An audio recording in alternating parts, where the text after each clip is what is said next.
माहिती घेणार आहोत। बघा, कृत्रिम बुद्धिमत्ता म्हणजे काय की कृत्रिम वस्तूने मानवीय बुद्धिमत्ता दर्शवणं।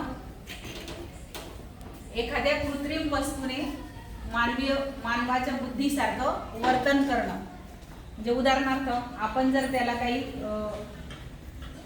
सूचना दिली तर त्या सूचनेचं पालन करणं, सूचनेचं विश्लेषण करणं, सूचनेचा अर्थ लावणं आणि त्या सूचनेचा अर्थ लावून कृती करणं म्हणजे कृत्रिम बुद्धिमत्ता।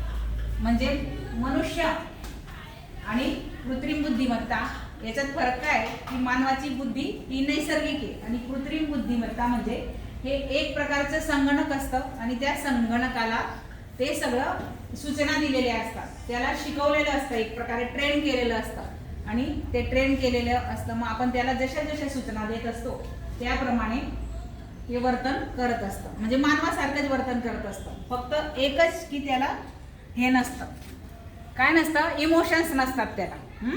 वर्तन मानवासारखंच असतं। उदाहरणार्थ आपण हा जो मोबाईल वापरतो, मोबाईल हे सुद्धा एक प्रकारचं कृत्रिम बुद्धिमत्ताच आहे। आपण बघा सूचना देतो मोबाईलला, तशा त्याच्यानुसार ते करतो ना, आपल्याला जे जे शोधायचं ते आपण त्याच्यात शोधत असतो। किंवा आपल्याला हे उदाहरण सोडून द्या किंवा हे असं अनेक गोष्टी ज्या असतात, अनेक अशी ॲप्स आहेत मोबाईलमध्ये की जी आपल्याला सूचना आपण त्याला केल्यानंतर त्याच्यातून आपल्याला उत्तरं मिळत असतात आणि माहिती मिळत असते अद्ययावत। आजच्या काळामध्ये तंत्रज्ञान इतकं विकसित झालेलं आहे की हे कृत्रिम बुद्धिमत्तेच्या जोरावर मानवाचं अनेक श्रम वाचणार आहे, अनेक श्रम वाचतील।